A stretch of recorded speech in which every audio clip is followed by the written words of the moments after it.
창세기 3장 14절로부터 24절입니다. 읽겠습니다. 여호와 하나님이 뱀에게 이르시되 내가 이렇게 하였으니 내가 모든 육축과 들의 모든 짐승보다 더욱 저주를 받아 배로 다니고 종신토록 흙을 먹을지니라. 내가 너로 여자와 원수가 되게 하고 너의 후손도 여자의 후손과 원수가 되게 하리니 여자의 후손은 내 머리를 상하게 할 것이요 너는 그의 발꿈치를 상하게 할 것이니라 하시고, 또 여자에게 이르시되 내가 내게 잉태하는 고통을 크게 더하리니 내가 수고하고 자식을 낳을 것이며 너는 남편을 사모하고 남편은 너를 다스릴 것이니라 하시고, 아담에게 이르시되 내가 내 아내의 말을 듣고 내가 너더러 먹지 말라 한 나무 실과를 먹었은즉 땅은 너로 인하여 저주를 받고 너는 종신토록 수고하여 그 소산을 먹으리라. 땅이 내게 가시덤불과 엉겅퀴를 낼 것이라. 너의 먹을 것은 밭의 채소인즉 내가 얼굴에 땀이 흘러야 식물을 먹고 필경은 흙으로 돌아가리니 그 속에서 내가 취함을 입었음이니라. 너는 흙이니 흙으로 돌아갈 것이니라 하시니라. 아담이 그 아내를 하와라 이름하였으되 그는 모든 산자의 어미가 됨이더라. 여호와 하나님이 아담과 그 아내를 위하여 가죽옷을 지어 입히시니라. 여호와 하나님이 가라사대 보라 이 사람이 선악을 아는 일에 우리 중 하나같이 되었으니 그가 그 손을 들어 생명나무 실과도 따먹고 영생할까 하노라 하시고, 여호와 하나님이 에덴 동산에서 그 사람을 내어 보내어 그의 근본된 토지를 갈게 하시니라. 다 같이 이같이 하나님이 그 사람을 쫓아내시고 에덴 동산 동편에 그룹들과 두루 도는 화영검을 두어 생명나무의 길을 지키게 하시니라. 아멘. 할렐루야. 네. 지난주에도 이제 3장 우리 또 그 앞부분 9절에서 14절까지의 말씀을 통하여서 우리는 하나님 앞에 죄인 되었을 때에, 하나님 앞에 범죄하였을 때에 우리는 하나님 앞에 핑계대지 않고 변명하지 않고 하나님 앞에 회개하여야 함을 함께 우리가 본문들을 통하여 함께 나눴습니다. 아담이 하나님 앞에 범죄했을 때 나타났던 그 모습이 어땠습니까? 잠깐 기억을 이제 되돌려 보시면, 아담이 하나님 앞에 범죄했을 때 그 이전에 없던 그 모습들이 나타났습니다. 죄를 짓기 이전의 모습들과는 다른 모습들이 나타났죠. 그것이 무엇이었습니까? 그것은 하나님 앞에 두려움을 갖게 된 것입니다. 하나님 앞에 두려워하여 숨었다. 이렇게 하나님이 아담을 부르셨을 때 내가 벗었으므로 두려워하여 숨었나이다. 예, 하나님 앞에 숨을 것이 없었던 아담이었습니다. 하나님을 피하거나 숨을 일이 없었던 아담이었습니다. 그렇지만 아담과 또 아담의 아내죠. 아담의 그 아내가 하나님 앞에 범죄했을 때는 하나님을 두려워하여 숨었다라고 그렇게 말씀을 하였던 모습들을 우리가 지난주에 함께 보았습니다. 자, 그렇다면 하나님이 아담을 부르셨을 때에 아담이 두려워와 숨은 이유가 무엇입니까? 네, 죄 때문입니다. 죄 때문이에요. 이 중요한 부분입니다. 이 아담이 두려워하여 숨은 이유에 대하여 하나님은 알고 계셨습니까? 모르고 계셨습니까? 알고 계셨죠. 예. 아담이, 사랑하는 아담이, 또 아담의 그 아내가 여자죠. 자신 하나님을 두려워하여 숨었어요. 하나님이 그 모든 상황들을 알고 계셨어요. 그 하나님의 마음이 어땠을까요, 여러분? 그건 먼저 한번 생각해 보세요. 하나님과 아담과 또 아담의 아내는 에덴 동산에서 행복한, 하나님과 친밀한 사랑의 교제를 누리면서 하나님이 주신 에덴의 모든 환경을 또 누리면서 그렇게 살아가고 있었어요. 하나님은 아담에게 또 그 에덴을 다스릴 수 있는 그런 또 청지기로 삼아 주셨죠. 에덴 지기로 삼아 주셨습니다. 그래서 에덴의 모든 환경을 또 아름답게 경작하고 지키고 돌보고 그렇게 관리하며 살아가도록 그렇게 하셨어요. 그렇게 하나님과 친밀한 사랑과 하나님이 베푸신 은혜를 누리며 살았던 아담이 하나님을 무서워하고 두려워해서 숨었을 때 하나님의 마음은 어떠하셨을까요? 감히 이 아담이 내가 준 은혜와 복을 팽개치고 내 앞에 죄를 범해 이렇게 분노했던 마음이었을까요? 아니면 아담을 향한 안타까워하는 그런 마음을 가지고 계셨을까요? 당연히 아담과 그 아담의 아내를 향한 하나님의 마음은 안타까운 마음이었을 거라고 생각을 합니다. 하나님의 형상을 따라 하나님이 창조해 주신 인간을 사랑하는 하나님의 마음을 우리는 앞서 계속해서 이제 보아왔죠. 하나님이 아담을 부르셨을 때 아담이 두려워하여 숨었다라고 이야기했을 때 하나님은 아담이 죄를 지었구나라는 사실을 이미 알고 계셨다는 것입니다. 자, 그래서 오늘은 이 본문 계속해서 이어지는 14절에서 이렇게 24절까지의 말씀을 함께 처음부터 찬찬히 살펴볼 것인데요. 먼저는 14절에서 19절의 말씀을 이렇게 한번 이렇게 보려고 합니다. 그래서 본문을 통해서 그렇다면 그 아담의 죄가 어디서부터 어떻게 발생된 것인가 그 부분을 함께 살펴보고 그 죄로 말미암아 어떤 일들이 일어나게 되었는가 현실적으로 말입니다.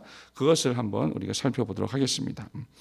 여기서 우리가 먼저 전제하고 알고 넘어갈 것이 있습니다. 그것은 뭐냐면 이 세상 그 어떤 누구라도 살아계신 하나님 앞에서 자신의 죄에 대하여 고백하지 않는 사람은 아무도 없다라는 사실입니다.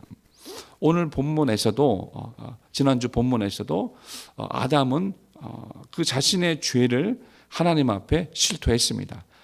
그리고 아담의 아내 역시 하나님 앞에 그 죄를 다 고백하고 실토하는 모습을 또 우리가 이렇게 보게 됩니다. 그렇다면은 자, 무엇을 거기서 알 수 있습니까? 하나님을 속이지 못한다는 것입니다. 하나님 앞에 숨길 수 없다는 것을 말씀드립니다. 우리가 마침내 먼 훗날에 하나님 앞에 이제 나가게 됩니다. 하나님 앞에 서게 됩니다. 그날은 반드시 우리 가운데 오게 될 것이고 그날에 이 세상의 모든 사람들, 이 세상 모든 인간은 하나님 앞에 자신의 생애에 대하여 특히 범죄한 사실들에 대하여 하나님 앞에 직고하는 날이 오게 된다는 것을 성경은 계속해서 말씀하고 있습니다. 자, 로마서 2장 6절에서 10절까지의 말씀을 보시면 제가 읽어드릴게요. 하나님께서 각 사람에게 그 행한 대로 보응하시되 보응한다는 말은 갚아주신다는 말입니다. 참고 선을 행하여 영광과 존귀와 썩지 아니함을 구하는 자에게는 영생으로 하시고 오직 당을 지어 진리를 쫓지 아니하고 불의를 쫓는 자에게는 노와 분으로 하시리라. 악을 행하는 각 사람에게 영에게 환난과 공고가 있으리니 이렇게 말씀했고요. 또 10절에도 선을 행하는 각 사람에게는 영광과 존귀와 평강이 있으리니 이렇게 말씀했습니다. 그리고 로마서 14장 10절에서 12절에도 그렇게 이제 말씀합니다. 내가 어찌하여 내 형제를 판단하느뇨? 어찌하여 내 형제를 없이는 여기느뇨?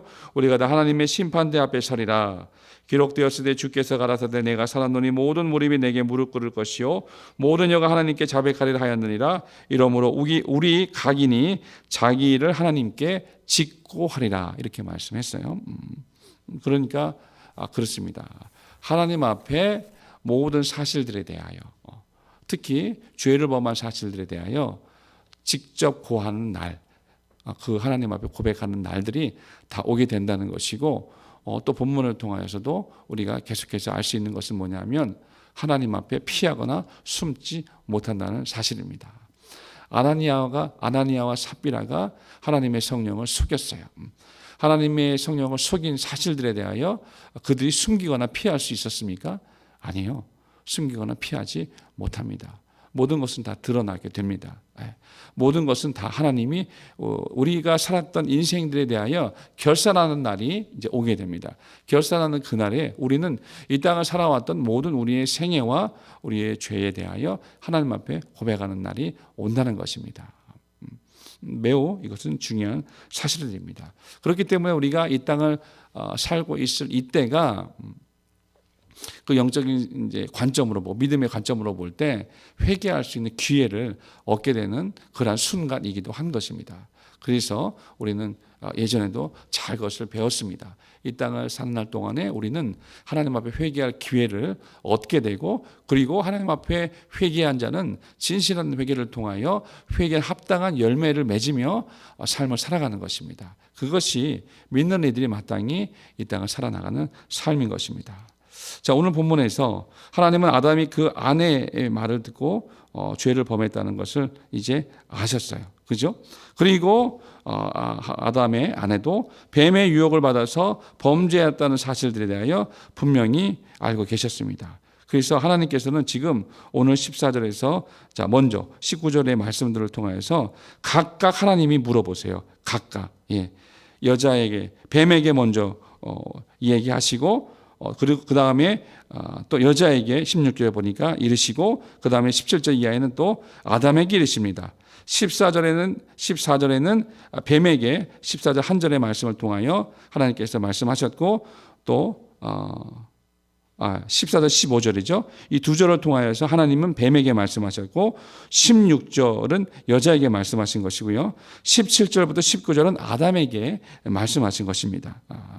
여기 지금 보면 하나님이 각각 그들이 어떻게 행했는지 그들이 행한 대로 갚아주고 있는 모습을 볼 수 있는 것이에요. 그것을 한번 잘 보시기 바랍니다. 이것이 죄에 대한 보응이에요. 그러니까 하나님은 공의의 하나님이시기 때문에 그 죄를 묵고 하시지 않습니다. 그 죄에 대하여 반드시 그 죄 값을 치르게 하시는 분이라는 것이죠. 그것을 잘 보시기 바랍니다. 자, 14절 15절 여호와 하나님이 뱀에게 말씀하셨습니다. 내가 이렇게 하였으니 내가 모든 육축과 들의 모든 짐승보다 더욱 저주를 받아 배로 다니고 종식도록 흙을 먹을지니라, 이렇게 말씀하셨어요. 여기 잘 보시면 지금 이 뱀에게 먼저 하나님이 말씀하신 거예요. 그런데 여기서 중요한 것은 뭐냐면요, 아담과 아담의 아내, 그러니까 여자에게는 하나님께서 먼저 질문을 하세요. 오늘 말씀을 잘 보세요. 그래서 먼저 질문을 하세요. 그래서 여자에게 말씀하셨죠. 지난주 본문을 통해서도 우리가 함께 볼 수 있죠. 지난주 본문에서도 하나님께서 여자에게 말씀하시고, 그 다음에 또 아담에게 말씀하시면서 이렇게 물으시잖아요. 그런데 오늘 이렇게 본문을 보시면 각각 하나님이 대답하시고 말씀해 주시는데, 아담과 하와, 곧 아담과 그 아내에게는 먼저 질문을 하셨다는 것을 기억하시기 바랍니다. 하나님께서, 자, 우리 창세기 잠깐만 한 번 더 볼게요. 그 3장 앞부분입니다. 자, 앞부분에 보시면 지난주에 이제 읽었던 부분이에요. 3장 9절 이하에 하나님께서 내가 어디 있느냐 이렇게 9절에 물으셨죠. 그래서 아담이 10절에 대답합니다. 그 다음에 13절 보세요. 13절에 보시면 하나님이 여호와 하나님이 여자에게 이르시되 내가 어찌하여 이렇게 하였느냐, 여자가 가로되 뱀이 나를 꿰므로 내가 먹었나이다, 이렇게 말씀하셨어요. 네, 그렇죠. 그러니까 아담에게도 먼저 물으셨고 여자에게도 먼저 물으셨어요. 그런데 14절 오늘 본문은 뭐냐면 뱀에게는 묻지 않으셨어요. 이 얘기가 무슨 말씀이냐면 아담과 그 아내에게는 먼저 질문을 하심으로 그들 스스로 자신을 점검하고 회개할 수 있는 기회를 주셨다는 것입니다. 그렇지만 뱀에게는 단도직입적으로 그 죄를 지적하셨다는 것을 볼 수 있습니다. 그러니까 뱀아, 너는 왜 그렇게 하였느냐, 왜 여자를 속였느냐, 이렇게 물으시지 않았다는 거예요. 그 부분을 잘 보시기 바랍니다. 14절에는 하나님께서 그 뱀의 죄를 직접적으로 이렇게 강하게 지적하셨어요. 내가 이렇게 하였으니, 이렇게 말씀하세요. 내가 이렇게 하였으니 모든 육축과 들의 짐승보다 더욱 저주를 받아라고 말씀했어요. 이 굉장히 최상급의 표현이죠. 자, 왜 이렇게 하나님께서 말씀하셨을까요? 자, 뱀에게 내린 형벌을 볼 때 하나님의 그 관점으로 봅니다. 뱀은 더욱 저주를 받아, 이렇게 성경은 기록되어 있습니다. 왜 그렇게 말씀하셨냐면 뱀이 이 죄의 원인 제공자였기 때문입니다. 그러니까 죄를 짓게 한 원흉이라는 것이죠. 요한복음 8장 44절에도 그런 말씀이 있습니다. 너희는 너희 아비 마귀에게서 났으니 너희 아비의 욕심을 너희도 행하고자 하느니라. 저는 처음부터 살인한 자여 진리가 그 속에 없으므로 진리에 서지 못하고 거짓을 말할 때마다 제 것으로 말하나니 이는 저가 거짓말장이요 거짓의 아비가 되었음이니라 라고 말씀합니다. 그렇죠. 마귀는 죄의 원흉이고 거짓의 아비라는 말씀입니다.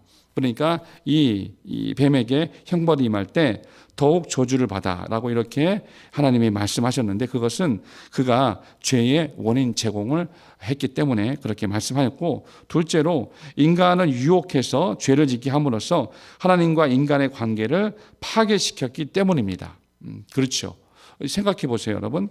자, 하나님은 인간에게, 곧 아담이죠, 이 피조 세계를 다스릴 수 있는 권한을 주셨어요. 그죠? 그러면 뱀도 역시 하나님이 창조하신 창조 세계에 속한 피조물입니다. 그 얘기는 뭐냐면 아담이 그 모든 피조물들을 다스리고 지키고 돌보고 관리를 할 때 그 돌봄과 관리를 받아야 할 존재가 뱀이라는 이야기예요. 그죠? 그런데 오히려 뱀은 사단에게 속하여서 인간의 지배와 관리를 받지 않고 오히려 인간을 유혹해서 인간과 하나님과의 관계를 파괴했다는 것입니다.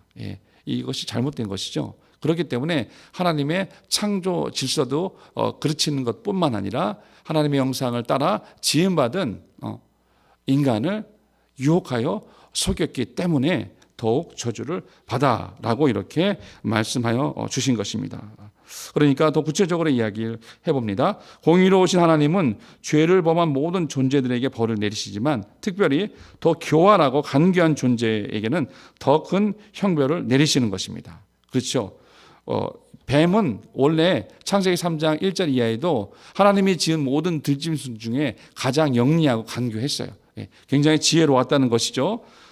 모든 들짐승보다 원래 뱀에게 더 지혜로운 은사와 복을 주셨던 것입니다. 그런데 뱀은 그것을 통해 하나님께 영광을 돌리지 않고 오히려 죄의 도구로 그것을 사용했습니다. 그렇기 때문에 하나님께서는 그 복을 거두어 가시고 더 큰 형벌을 내리신 것입니다. 이것은 이제 하나님께서 창조의 모든 창조 세계를 지으시면서 세워놓으신 하나님의 창조 질서입니다. 이 하나님의 창조 원리, 이 저주 원리는 이 태초나 지금이나 동일하다는 것을 우리는 항상 생각하고 있어야겠습니다. 그렇다면 그렇게 뱀에게 임한 형벌, 그러면 뱀은 더욱 저주를 받았어요. 내가 이렇게 하였으니 더욱 저주를 받아. 그 다음에 뱀에게 임한 형벌이 구체적으로 무엇입니까? 배로 다니고 종신토록 흙을 먹게 하셨습니다. 이 말씀을 통해서 우리는 무엇을 알 수 있습니까? 뱀이 처음부터 배로 다니지 않았다는 것을 알 수 있어요. 그죠? 잘 보시면 이렇게 양서류나 파충류 보시면 그래도 다리가 다 있잖아요. 다리가 다 있어요. 뱀은 다리가 없습니다. 하나님의 저주를 받은 거잖아요. 하나님의 형벌이 뱀에게 임한 것입니다. 뱀이란 동물을 보면 우리는 어떻습니까? 좀 혐오스럽잖아요. 굉장히 혐오스러워요.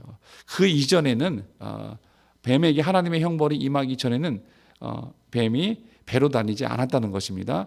그 이전에는 그러면 다리가 있었다는 것을 의미합니다. 그렇죠? 그렇다면 저주를 받은 후 뱀은 사람이 보기에도 혐오스럽게 바뀌었다는 것입니다. 하나님의 저주는 그 존재를 굉장히 굴욕적으로 낮추신다는 것을 우리는 볼 수 있어야 합니다.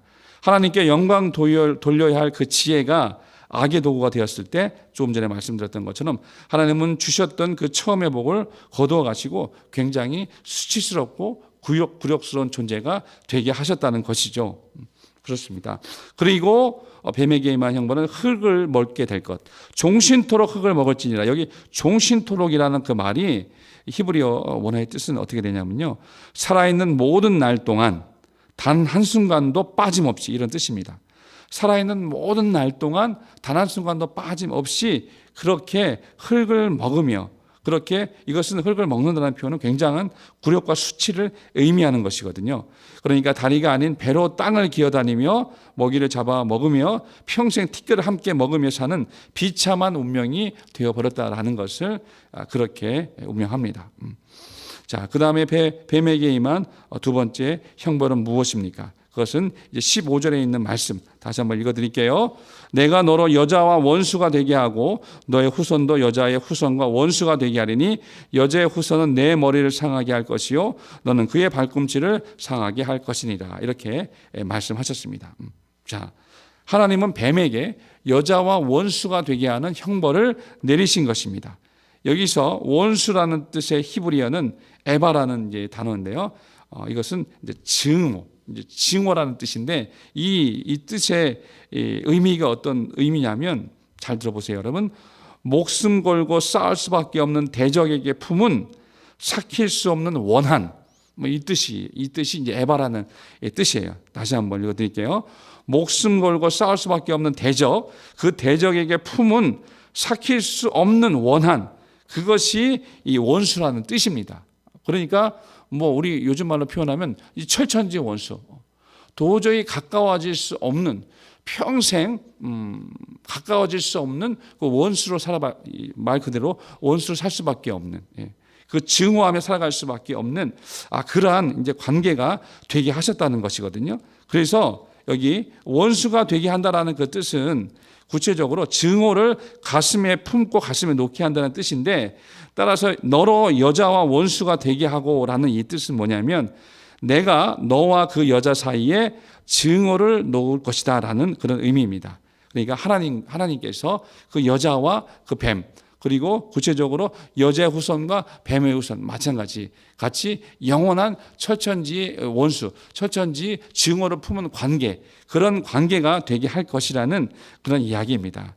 그러니까 뱀과 여자의 관계는 영원한 원수 관계예요. 뱀의 후손과 여자의 후손과의 관계는 영원한 원수 관계인 것입니다. 그리고 이 말씀 우리가 잘 이전에 배웠던 기억들이 있으실 거예요.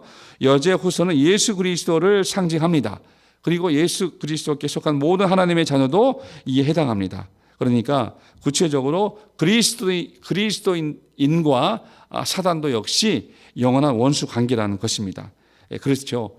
여러분, 그리스도인과 마귀, 사단이라고 하는 마귀, 그리스도인과 마귀는 가까이 할 수 있는 존재입니까? 친밀히 지낼 수 있는 존재입니까? 아니, 영원히 멀리할 수밖에 없고 영원한 대적 관계일 수밖에 없는 원수입니까? 마귀는 가까이 할 수 있는 존재가 아닙니다. 그죠? 마귀는 영원한 우리의 원수입니다. 그리스도인들에게 있어서 마귀는 어떤 존재인지에 대하여 분명하게 우리가 알고 있어야 합니다. 이론적으로만 뿐만 아니라 분명히 현실 세계 속에서도, 현실 세계, 이 영적 세계 속에서도 우리는, 그래서 성경에는 그런 말씀이 있는 거잖아요. 성경의 야고보서에 보면 하나님을 4장 8절에 하나님을 가까이 하라, 죄인들아 마음을 성결케 하라, 이런 표현이 있죠. 성경 곳곳에는 하나님을 가까이 할 것에 대하여, 하나님께 가까이 하는 것이 복이니라, 시편 73편에도 그 말씀이 있죠. 하나님을 가까이 하는 것이 내게 복이라, 그런 말씀이 있죠. 그러니까 하나님을 가까이 하라는 표현이 있는데 마귀를 가까이 하라는 표현은 없어요. 마귀에 대해서는 오히려 야고보서 4장 7절에 마귀를 대적하라라고 표현했어요. 마귀를 대적하라, 그렇게 말씀하고 있죠. 그렇습니다. 마귀는 가까이 해야 될 존재가 아니라 대적해야 될 존재, 대적한다는 것은 물리치고 맞서 싸워야 할 존재라는 것입니다. 야고보서 4장 7절, 너희는 하나님께 순복할지어다 마귀를 대적하라, 그리하면 너희를 피하리라. 하나님을 가까이 하라, 그리하면 너희를 가까이 하시리라. 마귀는 대적해야 될 존재고 하나님은 가까이 해야 될 존재라는 것을 분명히 말씀하고 있는 것입니다. 그렇죠. 뱀을 가까이 하라는 말씀은 없다는 것을 우리가 명심했으면 좋겠습니다. 자, 이 창세기 3장 15절의 말씀은 우리가 원시복음 또는 원복음이라고 합니다. 이것은 뭐냐면 이제 아담이 타락했어요. 자, 인간이 타락한 것입니다. 인간이 죄를 범해 타락하여 영원히 멸망받을 운명에 처했습니다. 그렇죠? 지난주에 말씀을 드렸습니다. 죄를 지은 그 결과는 하나님으로부터의 단절이었습니다. 하나님으로부터의 분리였습니다. 하나님을 가까이 할 수도 없게 된 그런 운명에 처한 존재, 죄 때문에 죽을 운명에 처한 존재. 왜? 아까도 말씀드렸지만 하나님, 공의의 하나님은 그 죄에 대하여 묵고하지 아니하시고 그 죄에 대하여 하나님은 보응하시며 형벌을 하셔야 하는 하나님인 거예요. 그렇다면 그 죄에 대하여, 아담의 죄에 대해 하나님은 죄에 대하여 지적하시고 형벌하셔야 되는 것입니다. 이렇게 아담이 죄를 짓고 타락하였어요. 그래서 마침내 죽고 멸망하여야 할 운명에 처해진 것입니다. 그렇죠? 그런데 오늘 3장 15절의 그 말씀을 통하여 하나님은 이를 그냥 내버려 두지 아니하셨습니다. 여자의 후손인 예수 그리스도를 보내주셔서 구원을 이루어 주시는 하나님의 큰 은총을, 그 자비를 베풀어 주실 것을 지금 3장 15절에서 약속하신 것입니다. 그렇죠. 우리가 구약의 이 창세기 3장 15절을 잘 몰랐고 성경을 읽었을 때는 요한복음 3장 16절이나 우리가 신약 중심으로 복음을 전하는 복음 전도자들의 우리 전도를 우리가 듣잖아요. 봤잖아요. 그렇다면 하나님이 당신을 사랑하십니다. 하나님은 당신을 위해서 예수님을 보내주셨습니다. 예수님이 우리 위해서 우리 죄를 짊어지시고 십자가에 죽으시고 부활하셔서 우리의 구주가 되어주셨습니다. 이렇게 신약 중심의 복음 전도를 하게 되지요. 그렇게 또 우리는 듣기도 하였고요. 그런데 우리가 성경을 잘 보시면 이미 창세기 3장 15절, 이것은 이제 원시복음, 원복음이라고 하는데, 이 3장 15절에서 여자의 후손, 그러니까 뱀과 여자를 벌써 하나님께서는 이때에 죄를 지었을 그때에 영원한 원수 관계가 되게 하시고, 뱀의 후손, 곧 사단의 후손이라고 할 수 있습니다. 이 마귀의 후손과 여자의 후손이 원수가 되게 하시며 마침내 어떻게 말씀하십니까? 이 3장 15절 하반부에 보시면 여자의 후손은 내 머리를 상하게 할 것이요 너는 그의 발꿈치를 상하게 할 것이니라. 그러니까 이 뱀의 후손과 여자의 후손도 원수가 되게 할 것인데, 여자의 후손은 뱀의 머리를 상하게 할 것이다, 이렇게 말합니다. 머리를 상하게 한다는 것은 우리가 잘 배운 것처럼 치명적인 상처를 입어서 다시는 회생할 수 없는 그런 뜻을 말씀합니다. 상대방에게 치명적인 공격을 가해서 회생을 불가능하게 만든다는 그런 의미입니다. 그래서 사단에게 치명적인 공격을 가하시는 분은 여자의 후손이신 예수 그리스도를 말합니다. 그래서 예수 그리스도는 십자가 죽음을 이기시고 부활하심으로 사단에게 승리하신 것이죠. 그렇기 때문에 이로 인해서 사단은, 곧 뱀은 머리가 상하여 힘을 잃을 수밖에 없게 된 것입니다. 그렇죠? 그렇습니다. 발꿈치를 상하게 한다는 것은 온몸 중에서 머리가 가장 중요한 반면 별로 중요치 않은 하찮은 부위를 상징하기 위해서 발꿈치라는 용어를 사용한 것입니다. 그렇죠? 머리를 다치는 것은 인간에게도 치명적입니다. 여러분, 머리 다치면 넘어져서 뇌출혈이나 뇌졸중을 일으키게 되면 어떻게 됩니까? 그동안 살아왔던 모든 삶에 대하여 정말 돌이킬 수 없는 큰 병을 얻게 되는 것이죠. 그렇죠. 큰 질환을 겪게 되는 것이죠. 뇌출혈과 뇌졸중을 겪게 되면 어떻게 됩니까? 일어나지도 못하게 되고 그것으로 죽을 수도 있게 되는 것입니다. 이렇게 치명적인 것이죠. 그러나 발꿈치를 다치는 부분, 이것은 그렇게 치명적이지 않는다는 것을 의미하는 것입니다. 이렇게 여자의 후손 예수 그리스도께서 이 땅에 오셨습니다.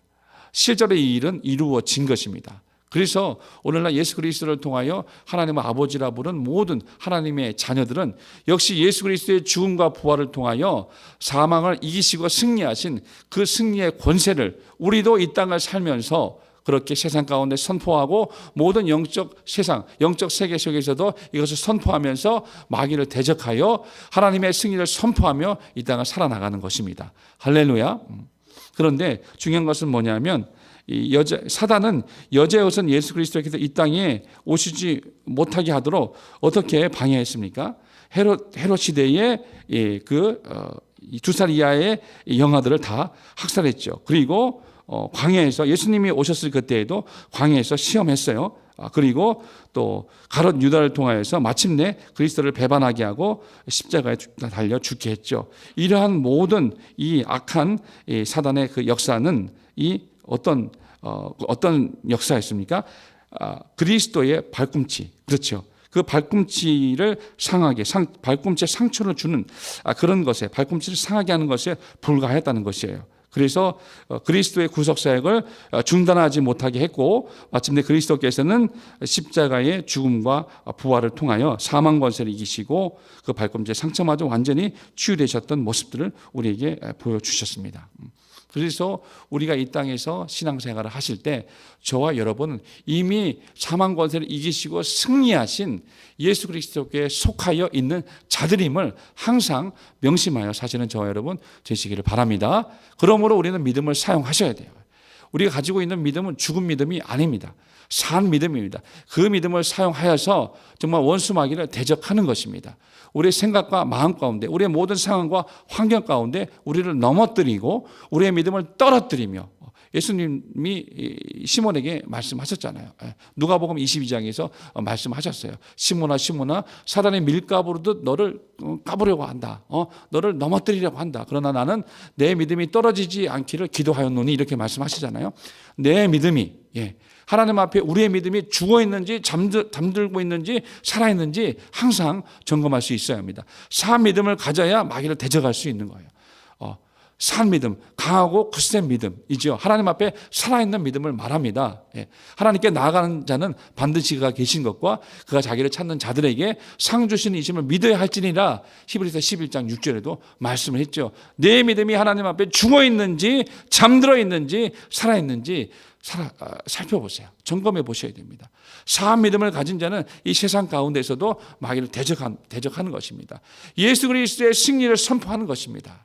그래서 우리는 승리하신 예수님께 속하여서 세상에서도 영적 승리를 선포하며 우리도 이기고 승리하는 삶을 살아갈 수 있게 되는 것입니다. 할렐루야. 네. 여자의 형벌은 그렇다면 무엇이겠습니까? 네. 임신하는 고통을 하나님이 크게 더하셨습니다. 오늘 본문에 보면 16절에 나오시죠. 또 여자에게 이르시되 내가 내게 잉태하는 고통을 크게 더하리니 내가 수고하고 자식을 낳을 것이며 너는 남편을 사모하고 남편은 너를 다스릴 것이니라, 이렇게 말씀하셨어요. 잉태하는 고통을 크게. 그러니까 그전에는 잉태하는 고통이 있었지만 잉태하는 고통으로 인하여 정말 힘들고 아주 괴롭지는 않았다는 것을 우리가 생각해 볼 수 있겠습니다.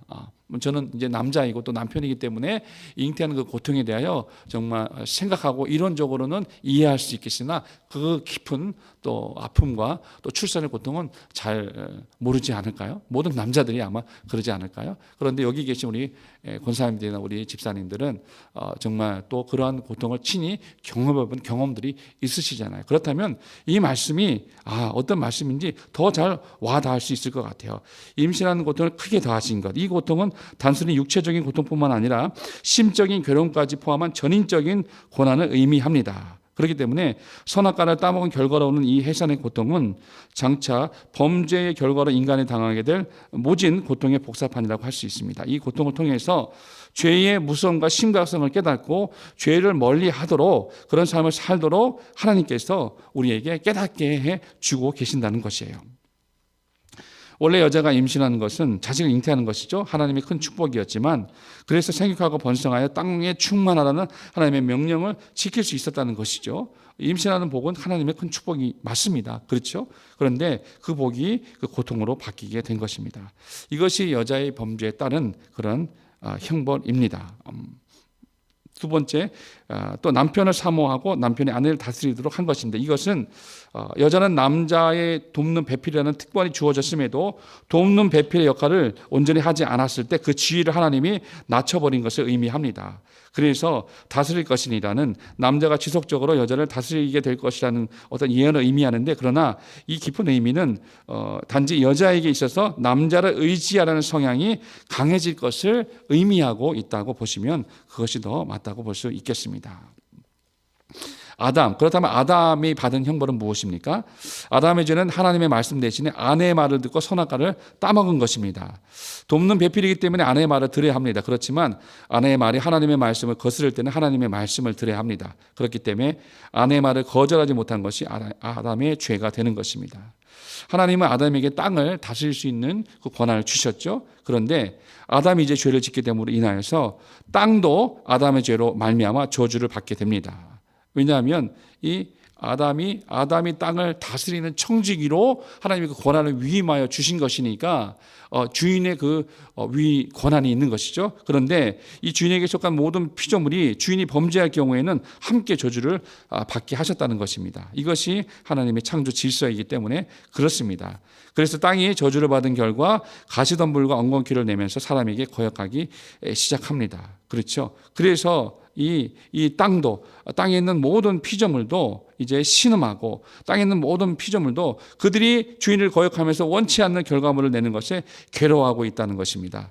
이것이 로마서 8장 19절 이하에 나타나 있죠. 사도 바울이 로마서를 통하여 말씀한 부분입니다. 피조물이 고대하는 바는 하나님의 아들들이 나타나는 것이다, 이렇게 말씀해 주고 계세요. 모든 피조물은 하나님의 아들들이 나타나서 그들을 회복시켜 주기를 고대하고 있다는 것입니다. 자, 오늘 시간 관계상 여기까지 이렇게 해야 될 것 같습니다. 자, 여러분 오늘 본문의 말씀을 우리가 한번 잘 생각해 주시기를 바랍니다. 하나님 앞에 범죄한 그 모든 범죄에 대하여 하나님은 범죄한 그 존재들에게 각각 그 죄에 대한 보응을 말씀해 주고 계신 부분들을 살펴보시기 바랍니다. 그것을 통하여 하나님이 어떤 분이신가를 우리가 생각할 수 있기를 바랍니다. 오늘날 살아가는 이 세대는요, 하나님을 두려워하는 마음이 없어요. 예수님을 믿는 사람들도 마찬가지입니다. 하나님을 두려워하는 마음이 없다는 것입니다. 물론 하나님을 두려워하면서 사는 것이 좋다는 의미가 아닙니다. 하나님이 살아계심조차도 망각하며 그렇게 하나님이 죄에 대하여 얼마나 하나님의 공의로 그 죄를 형벌하는 하나님이신지에 대하여 망각하며 살고 있다는 것을 말합니다. 그렇지 않죠. 아까 말씀드린 것처럼 죄는 죄에 대하여 마땅한 형벌과 보응이 있는 것입니다. 우리는 죄 때문에 죽을 죄인들이었지만 예수 그리스도의 그 은총과 사랑으로 인하여서 예수 그리스도로 말미암아 우리는 구원받은 하나님의 자녀가 되었잖아요. 그렇다면 더더욱 죄에 대하여 우리는 민감하고 죄를 짓지 않는 삶을 살아야 하는 것입니다. 그렇죠. 죄를 멀리하는 삶. 아까 사단을 대적하라라고 했죠. 마귀를 대적하라라고 말씀드렸죠. 그것이 어떤 삶입니까? 사단을 대적하고 마귀를 멀리해야 됩니다. 그것은 무슨 말씀하는 것입니까? 죄를 멀리하고 하나님을 가까이 하는 삶을 살아야 한다는 것을 의미합니다. 이 시간 기도하겠습니다. 우리 오늘의 본문의 말씀을 통해서 정말 우리에게 말씀하신 하나님의 말씀을 우리가 깨달았으면 좋겠습니다. 우리가 이 세상을 살아나가는 날 동안에 우리는 죄를 멀리하고 하나님을 가까이 하는 삶을 살게 해달라고 우리 이 시간에 기도합시다. 죄에는 죄에 따른 형벌이 있는 것입니다. 우리는 그 죄를 가벼이 여겨서는 안 되겠습니다. 예수를 믿고도 우리는 언제부턴가 그 죄에 대하여 회개하지 않는 그런 모습들로 살아가는 우리들의 모습을 볼 때가 많이 있습니다. 이것을 철저히 우리가 알아야겠습니다. 정말 우리는 평생 살아가는 날 동안에 죄를 멀리하고 또 우리 하나님을 가까이 하는 믿음의 삶, 신실한 믿음의 삶을 살게 해달라고 주여 한번 하시고 기도합니다. 주여.